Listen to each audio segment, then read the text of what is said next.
And start. Good evening, everyone. Welcome to week 3 of our summer referee education webinars. I'm Wayne Jackson. I'm again going to be your moderator for this evening's session. I hope everyone had a great 4th of July holiday, and we welcome you back to our Monday night tradition here. Little refresher again on the rules of engagement. First of all, the session is being recorded, and that's so we can stream it and have it available after tonight's session for anyone that missed it or would like to see it again. Again, please, everyone, mute your microphones. We had some issues last week where some phones were ringing in the background, so it makes it a little bit easier if everybody has put your mic on mute. Wayne, I can mute everybody, but you'll probably have to unmute yourself then. Don't do it here. You're fine. You're just the session is set up to mute anybody, so okay. You're okay, Jim. Right. Okay. Again, we're asking you to limit the videos of yourself to increase the bandwidth, because we will have some videos in the presentation, and that will help us on making sure that they're not quite as choppy. Questions, please do not unmute yourself. Just go ahead and enter them in the chat box, and we will try to monitor those and answer those toward the end or as they come up. There will be several polls tonight. Again, they are anonymous polls, so you won't be called out on your answers or anything, but they're just for discussion and information on everybody. And then, time permitting, we will have some questions and answers at the end of this session. And last, we are getting some feedback. We do appreciate the feedback and the survey that is being sent out, so please continue to do that. Okay, if you looked on the Washington Referee homepage, you saw that the webinar series has been updated. Tonight is July 6th, and Dr. Philippe Dor is going to be presenting challenges on lower bodies. We also have the next two upcoming ones, law review and clarification next week with Katja. And on July 20th, Raymond Moffatte will be presenting a session called Reading the Game in Common Sense. We did get a lot of question, or not a lot, but we did get a few questions about where to find these previous webinars. So we've changed this around a little bit, and at the very bottom of the box where you sign up for, I've drawn red arrows into where it says previous webinars. So we've changed that so we can make it a little bit easier for you to get those and view them at your convenience. Okay, tonight, last week I showed some pictures of Katja. This week it's Philippe Dor. I met Philippe about 20 years ago when he was in Cal North at one of the regionals. And these are a few images of him in action. The one on the lower left corner of the montage is with the first game of the Sounders this year. Of the 2 games they had at home, that was the one against Chicago Fire with Alex Chilowitz being the referee, and that was okay. I'm sorry about that. So there's the pictures of Philippe in action, and again the one on the lower left here is with the crew on the first game of the Sounders this year. Philippe's credentials: he's a former referee, national referee. He's a current national referee coach with U.S. Soccer. He's also a pro assessor and does the MLS games. He is a WASOA president, and he's a futsal referee, coach, instructor. I probably would be remiss if I didn't have one other credential for Philippe, and he is French. And any of you that have not been around him, he will let you know very quickly that he is French. And he's very proud of his heritage. This is a picture taken after the France World Cup, won the World Cup. So I'm going to quit sharing here. I'm going to turn the screen and the session over to Philippe. and he's going to take it from here. So thank you very much. Thank you, Wayne, for the kind introduction. And I have to say, yeah, we won it twice. So 2 stars. So good evening, everyone. Thank you for being spending some time with us. I know in those difficult times, it's not easy to be on the field and try to do some field sessions. So, and thank you for the state of Washington to have the Monday night football. We will tonight, you all heard, I got the ball ref. And that's something I want to talk about. And we will concentrate on the lower body challenge. So you see, you all have, I got the ball first. And getting the ball first does not give you any free pass after. So you have to see as a referee how the player got the ball. So the law 12, and from a 2021 laws of the game, a direct free kick is awarded if a player commits any of the following offense involving contact against an opponent when the ball is in play. And I'm gonna ask you on the first poll, how many are mentioned in the law 12? That's the first one.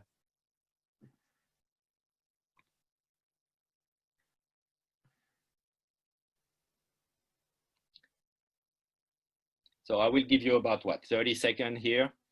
And Katja, when you're ready, if you can share the result or let us know what the results are. Yeah, we're just getting up to about 60%. I'll give it a couple more seconds. Okay, okay. It's a hard question to start with, Philippe. Hey, I set up the tone here. All right, here we go. I'm gonna end it. Okay, 7 it is. And so, oh, how do I move? Okay, so here they are. We have charge, jump at, pushes, tackle or challenges, kick or attempt to kick, strikes or attempt to strike. And now I guess after some French player, they included the headbutt as well, and trip or attempt to trip. And so what I want to emphasize here is when we assess at the higher level, we separate the challenges with upper body and lower body. That's what you have on the slide, UB or LB for lower body. Also, I want to show you that you have 3 of them, which are attempt to kick or attempt to strike or attempt to trip. You need to identify those ones. And so here I show you a video, and that's what we get every weekend on a youth game.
I know it's a long video, but that's what we see every weekend. So I hope it's not too choppy for people. So anyway, so if an offense involves contact and the player show lack of attention or consideration when making the challenge or act without precaution, we have a careless foul. And so I will show you here a video. And it's something we have to really be careful when we do youth game, because especially at the younger age, we have a different size for player. And so here, if we look at the challenge, the white player is bigger than the blue player. So it's maybe not a foul, but depending on the game, it's something you might have to call, and it's just a careless foul. Oops. On another one here, on the high school session. Oops, sorry, we're all learning Zoom. So on this one, when you see the white player is getting the ball, the blue player is coming, and it's just a simple trip. It's a very careless foul. So now, if the player acts with disregard to the danger or the consequence for an opponent, we're moving 1 inch higher and we have a reckless foul. But now, when we do have a reckless foul, we need to see and look at some point to have a best judgment of the challenge. So does the player act with disregard for the danger to the opponent? And here I will play the video, and after I will play it frame by frame to see if you don't, I don't know if you have it choppy or not. So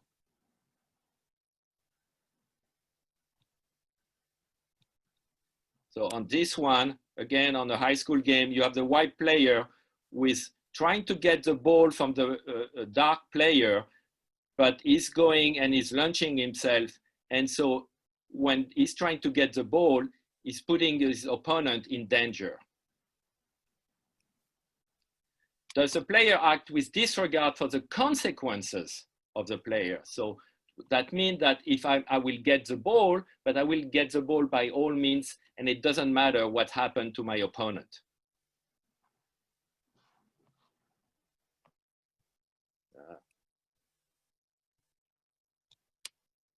So on this one, the red player,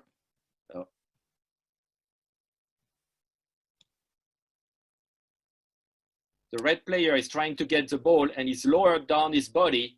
And so he's trying to stop the white player, but he's trying to stop him by basically doing a lower tackle here. So it's not very soccer term, but it doesn't matter. He's stopping it by any means. So the next one is you need to see, does the player have the chance to play the ball in a fair manner?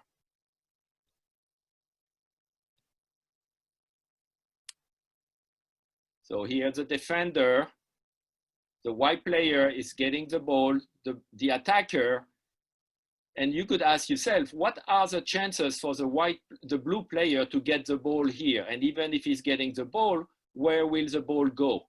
The white player is playing the ball, and the blue player now is making his challenge. So he has no possibility to get the ball here because the ball is gone.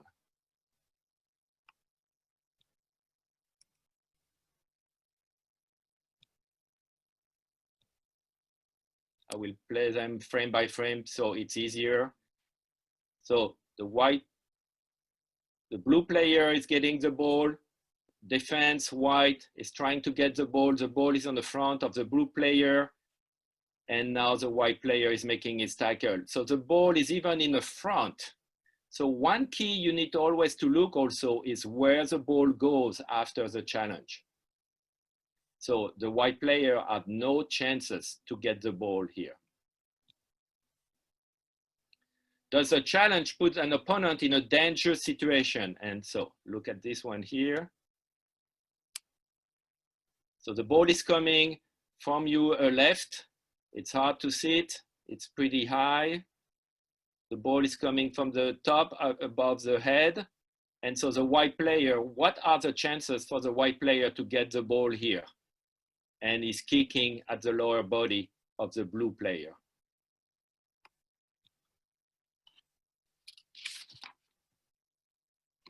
So now we move one higher, and if the player exceeds the necessary use of force and now endangers the safety, and you all heard that, it's using excessive force. So does the player exceed the necessary use of force when making the challenge? I will play it slowly because I have no idea if you have a choppy video. So if I do it slowly, frame by frame, you could see. So the blue player in defense, red player in attack, ball is placed forward. Now you have one defender versus two attacker. When you see this one, you could say, well, that's a challenge. But look, the referee is right there. I'm gonna move for the decision. Good job, Katja.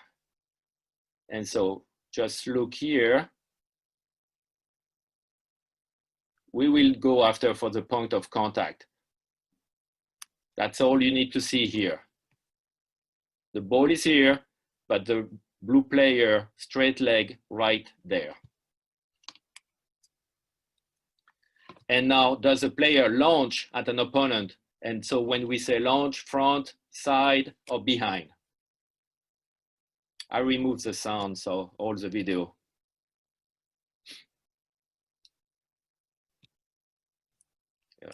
Sorry.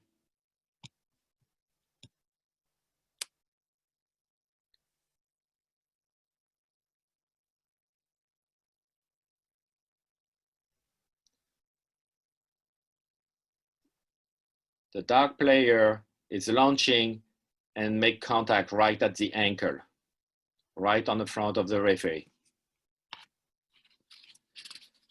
So also you need to consider which part of the body does a player use to make contact. So is it the cleats, is it the slide, is it a brush on a leg? And so also does a player use his cleats when he's making contact?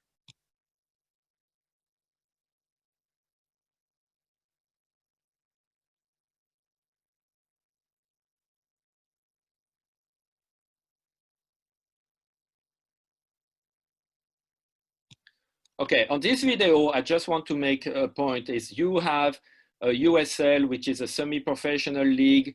So the referee is giving an advantage. I would strongly encourage you on any youth game to not give any advantage when you have a foul such as this one. So the blue player is really getting the ball. Orange player is late, straight leg, right on the leg of his opponent. So no advantage on such a circumstance.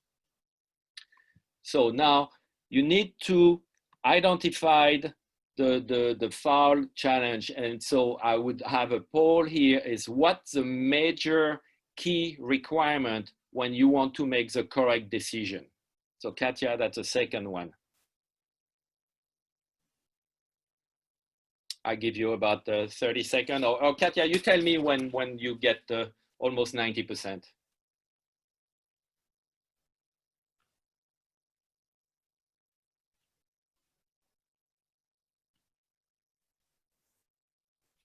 We're at about 40. Give it a couple more seconds here. Get your answers in, 70%. All right, I'm gonna end the poll. Okay, and what do we have? Yes, perfect. You all are correct. The first one is a distance, and I'm gonna, oops, here, position and angle of view.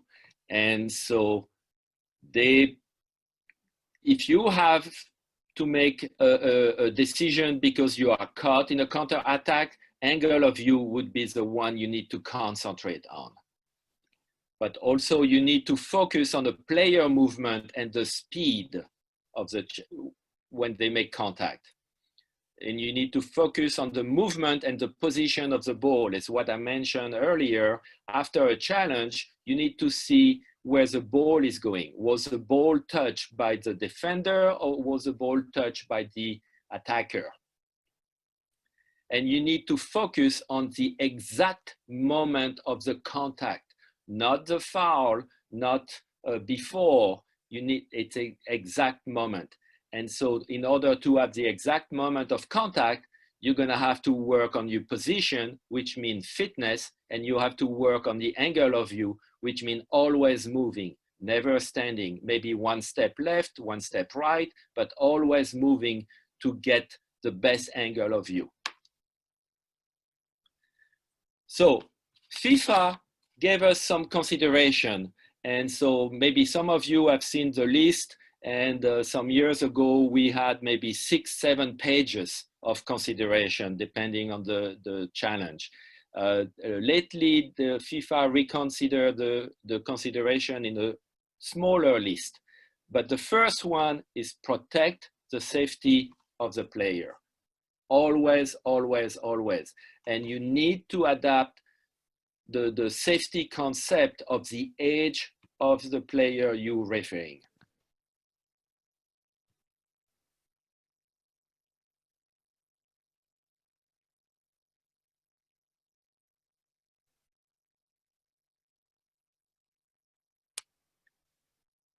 And you could see on this one, the player is pleading that, okay, it's a professional game, but the player is pleading that I got the ball.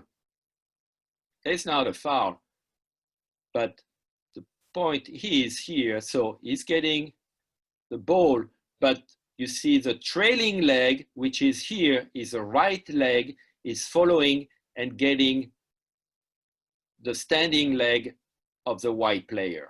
And so that's a foul you need to call, because even if he's getting the ball, his action endangers the safety of the white player. Oh, I went too fast here. Here we have a high school game. So the ball is free here. Both players can get the ball. The blue player is getting the ball first and push it away from the reach of the white player, who is coming late and basically tripped the blue player. So that's also a foul you need to call, because that's endangering the safety of the blue player here. And remember, I show it in slow motion, so it's always misleading on the action. So also another one is the force. And how do you consider the force? The force is the sum of the speed of the player and the intensity. And so now I will use a scale moving from the left to the right. And so if a player is making a challenge by standing, it's totally different than if he's launching himself. If it's standing, the force will be almost zero, because he will have no speed or intensity, versus he's running full speed and he's launching himself. Now the force will be much higher. So I want you to look at this video, and after I show the video, Katja, you're gonna have a poll here for the people. So let me show the video first, and I will show it also frame by frame, and I will let you know when we can have the poll.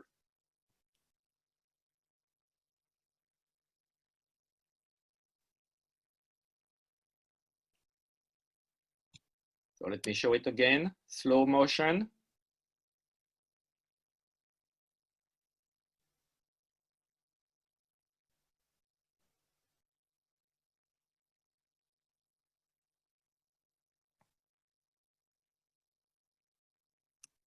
Okay, so Katja, you can put the poll, please.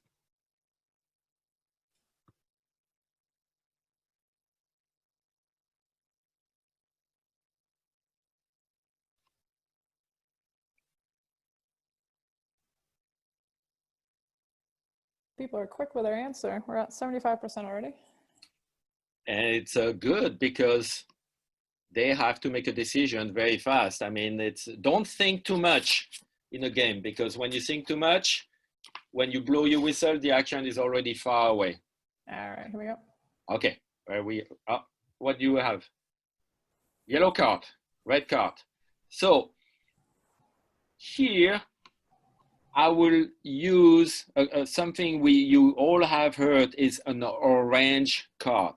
And so, I mean, don't quote me here, but you need to see what the temperature of the game, and it's something Mo spoke 2 weeks ago. You need to see the temperature of the game. If the game is a lot of challenges, a lot of fouls, a player are maybe not here to play, that will move to a very dark orange, which will be red.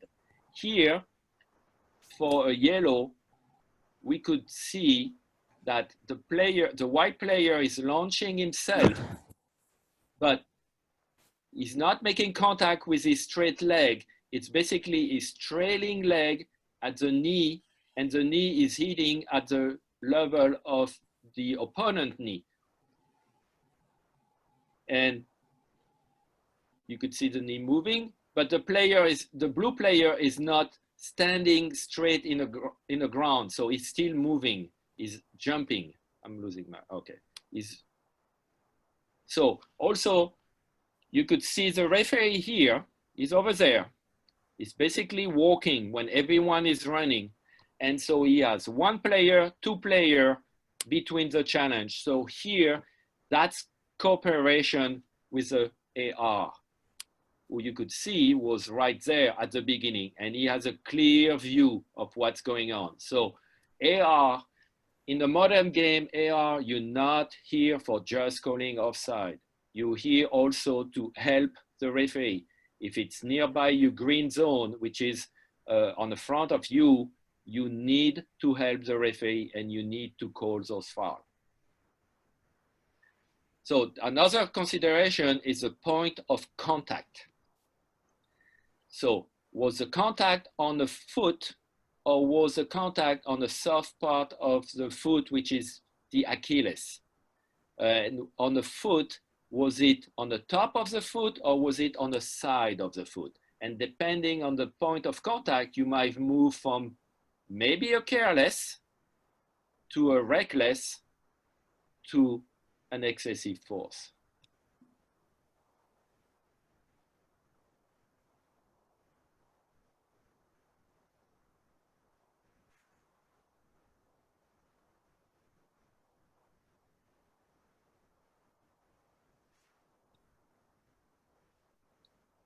So the replay will show a better.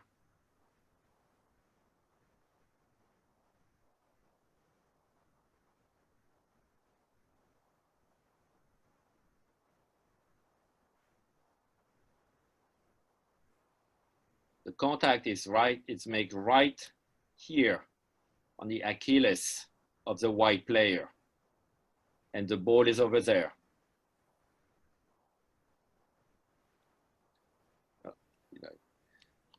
So, sorry. So also, was the point of contact on the shoe or above the ankle?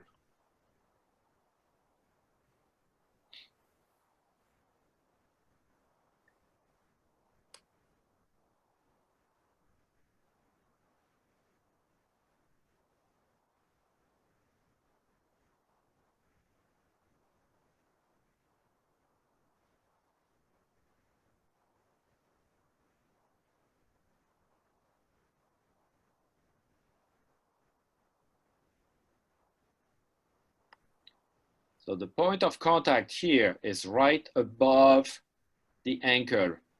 And so the player, the yellow player, is a very vulnerable position. So you have to see that. And you could see the referee is right there and he have a direct view in between players. It's something maybe you heard, is like you need to see in between players to see when the contact is happening. If you would be here, obviously it's hypothetical, but the referee here would not see because he has two players. This player here can't really see the contact. Was the contact on the side of the shoe, on the leg, or on the cleat? So here, look at this video. I'm gonna make it slowly. So the keeper is getting the ball from an aerial challenge. The attacker, the red one, is over there, nearby. So the keeper is pushing a little bit the black player who was challenging him. Now the black player is coming nearby, trying to impede his kick. And what does the keeper? He's kicking him. You can't let this go. I will not tell you what to do here, but you can't let this go in a game. the shape of the body. And I'm using shape. I was trying to find a different consideration here, but when you see the video on this high school game, you will understand what I meant by the shape. And I played slowly. So the number 7 white is having the ball. He's gonna certainly kick the ball toward the goal. The defender, the blue, is coming at full speed. So we had earlier force, intensity, and speed. He's coming, he's launching himself up in the air. So at this time, the player has absolutely no control of what's gonna happen at the point of contact. Okay, he's getting the ball, but by getting the ball, he's getting everything which is in the vicinity of the ball, and he's getting the attacker. You need to call this one. And the shape, it's basically a straight leg here. And you have this one here. It's obviously a humoristic picture, but the player who is launching himself, he has 2 straight legs straight at the other player. And so by having, it's kind of an arrow going straight at the ball. Yes, he's gonna get the ball, but he's gonna get everything which is over there. So you have to look at what the shape of the player is. And so also you need to look at the opportunity or the possibility of playing the ball. Can the player who is trying to challenge an opponent, does he really has an opportunity to play the ball?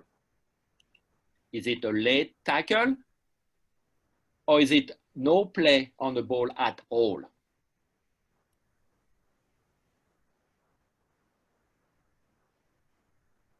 Gonna play it slowly here on a replay. Gonna stop all you could see also the grass was there. Everything is destroyed. So which means the player got everything nearby. So by getting everything nearby, he obviously got the ball as well.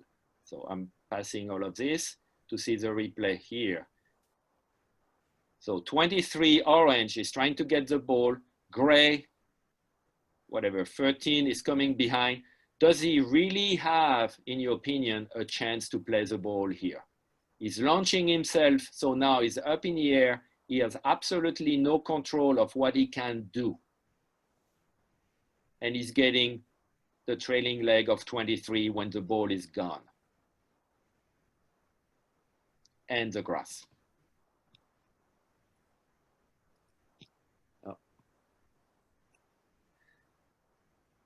Was the challenge part of the play, or was it a secondary action? I play the video, I will play it again after in slow motion. Sorry. So we can see it's in the midfield, and Mo call it the happy face place. So the black player is having the ball, is dribbling, is losing the ball. A white player is getting the ball over there. Is getting the ball. But now we have a foul here. It's basically, it's a trip. The white player is putting his leg between the 2 legs of the black player. So, which basically stop him because he can't run anymore. But as he goes down, the white player is continuing his action. And you will see it better on a replay here. So here's a trip.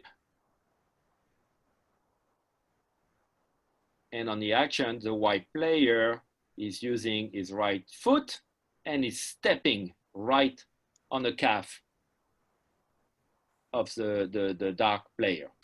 So that's a secondary action you need to call. And so the advice I could give you is when you call a foul, do not disconnect. Keep looking at what's going on. Don't say, hey, I got the foul, everything is good. Keep looking. And was the action towards the ball or toward an opponent?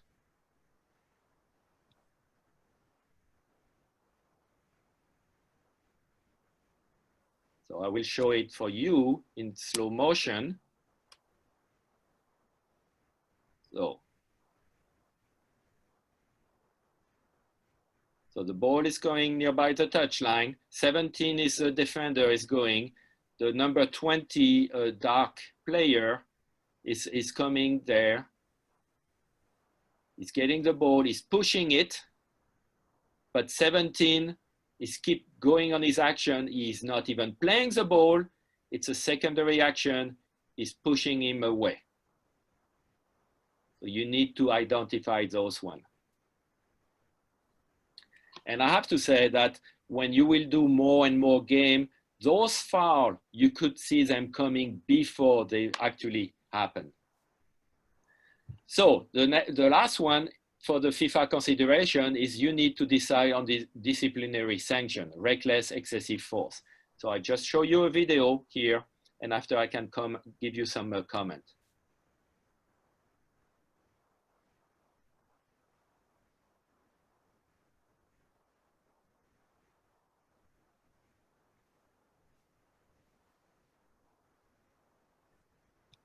Okay, the comment I have for you.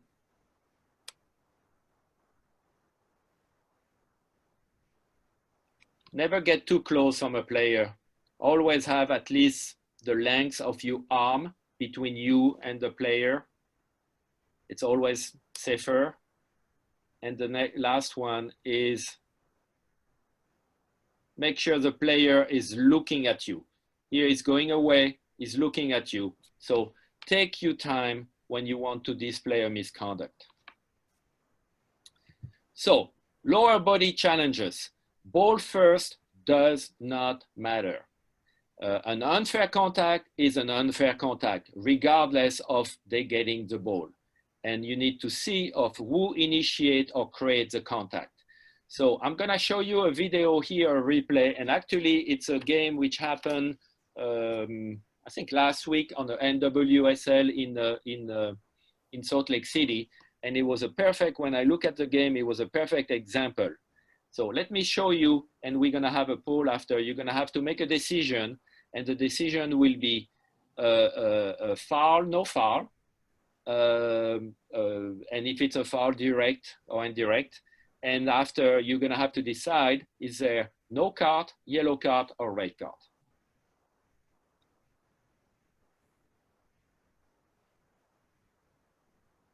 I will show it in a slow motion after, because again, I have no idea if you get some choppy.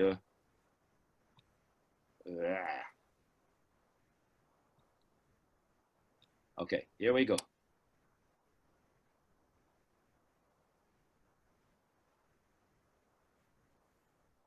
So white was in defense, and they're getting the ball after a set pieces, and they're going in attack, and the dark jersey player was in attack. You could see the dark player getting the ball first.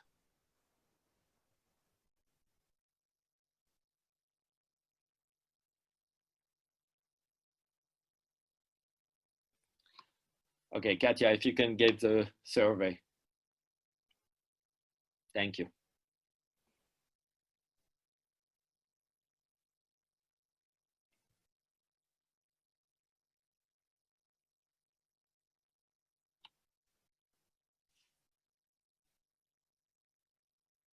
%60 in. Give it a couple more seconds. Yeah.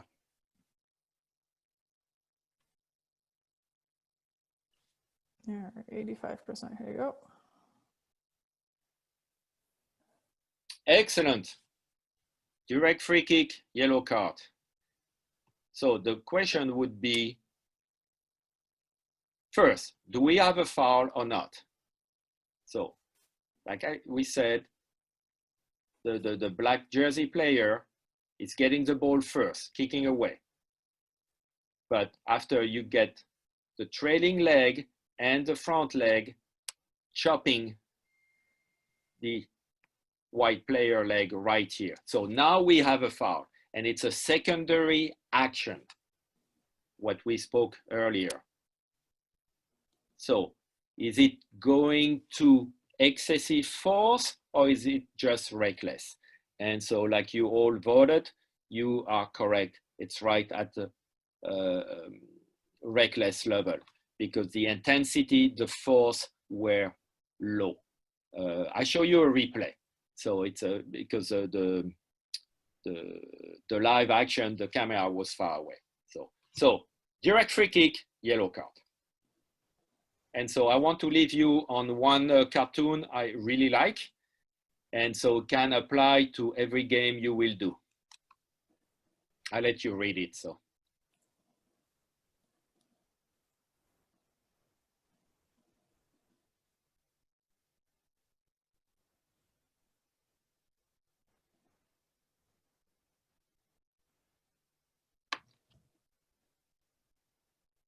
So now, if we can take any questions or any comment, I'd be happy to answer them. And I will take my advisor, Katja, Wayne, Mo also. Wayne, do I need to stop sharing my screen or how do I do now? Yeah, go ahead and stop sharing your screen. Philippe and Katja, I'll field this to both of you. As one of the questions says, are all fouls from behind at least a yellow card? Not all of them. No. It would depend. I mean, you could have a challenge from behind where the player making the challenge really gets the ball. What it's always important from behind is you need to see the trailing leg, the one which is basically not trying to get the ball.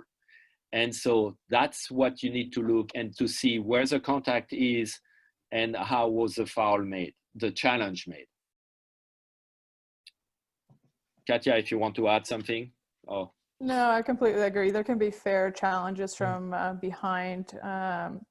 We have to, as Philippe mentioned, keep focus on the ability of the players to challenge and win for the ball and their ability to play the ball. And then additionally, is there any follow through or secondary movement that causes inflicted injury to their opponent? So just because they won the ball does not mean that they are not held to continue to be liable for their actions of their body. So continue watching, make sure you don't turn your heads early. And that's, I want to emphasize that. Yeah, thank you for mentioning that, Katja, is when you call a foul, do not turn your head, especially if, let's say you have a foul on your left, you look at it, the ball was kicked now on your right, wait 1 or 2 seconds to see the end of the challenge, the secondary action, the ball is in the air, you always have time to turn your head. Philippe, we're getting another kind of question relating to something you really didn't address in your presentation tonight, and that's challenges with the goalkeeper. Are the considerations that you mentioned still the same? The considerations are the same. In other words, if they're going in straight and the goalkeeper is straight, are you looking for the same type of, like the lunge and the part of the body and so forth on your considerations for the foul and or misconduct?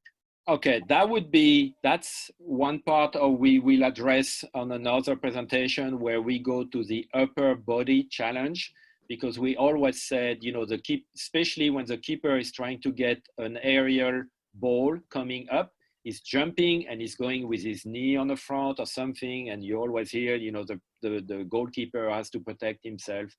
The goalkeeper, in my opinion, is a player like the other one. Granted, they have a difficult position, but you still need to see how the challenge was made. Was the keeper making a challenge exceed the fair challenge? And I understand that when you start refereeing, when we tell you fair and unfair, it's kind of a gray area, but it's something we can address when we go with the upper body challenge. I understand I'm not really answering the question here, and I'm not trying to No, avoid it, but no, it just puts a different dynamic on. I think it was kind of what the question was saying when the goalkeeper in, because sometimes they go in, goalkeepers will go in and head first, et cetera, et cetera. So maybe that's a little bit too vague of a question there. Okay. and it's I think it's a good point. Whoever made this question, it's we can have a presentation on specifically goalkeeper, and I would say, you know, challenge in a penalty area. That would be a better definition. If I may comment on that, please. Is that Mo? Go ahead, Mo. Yeah, I mean, it's obvious that, you know, there has been time that even when the challenge is in the penalty area and the keeper comes in with the, you know, unlawful or bad challenge, you know, that is possible. But overall speaking, even going back to the presentation that we have last week regarding to the happy face, I don't know, Philip, if you agree with me, or Katja and everybody else on the team agree, it's easier to be a little bit more sensitive toward the, you know, goalkeeper, especially they are more in vulnerable situation. When they high ball, they are going to go grab the ball and they are on the air. So, and I think be more sensitive toward that, and most of the calls that you will be making, I mean, all the calls you will be making will be, you know, against the attacker, and would be so-called happy face area that we discussed. One point. The other point I want to make is this, that our presentation last week was more in, I mean, the previous week, not the Katja week, the previous that I had, was more in regarding to the false selection based on the condition of the game. And the topic that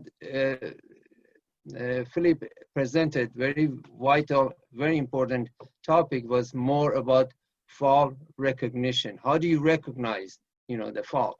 One thing about foul recognition, if I may add, is this. In every challenge between two players, one of the player has position, owns the space. You know, you have played soccer, you know what I mean. Is ball coming to you to trap it with your foot, to trap it with your chest, or so on. Always in any challenge, when you are trying to recognize that every player has always they own their space, they own the position. Now, the players that is going to challenge him has all the right to go get the ball, you know, put a challenge and get the ball, but that player must do it fairly without, you know, unlawful challenge. If I suggest you pay attention to that position of the ball, who owns the space. Thank you. Okay, I think our time is about up, but I do want to share my screen one more time here. Just to highlight a preview, next week, Katja will be up again with the new law changes and clarification of the 2019-2020 law changes. And then the following week will be Ray. Look for the previous webinars. This is the screen that you didn't see before on the Washington Referees homepage, and there at the bottom is the link to the tomorrow's session. Tonight's session will be up there probably sometime tomorrow. So thank you very much for joining us. We appreciate it, and keep us and let us know what you think. Thank you very much.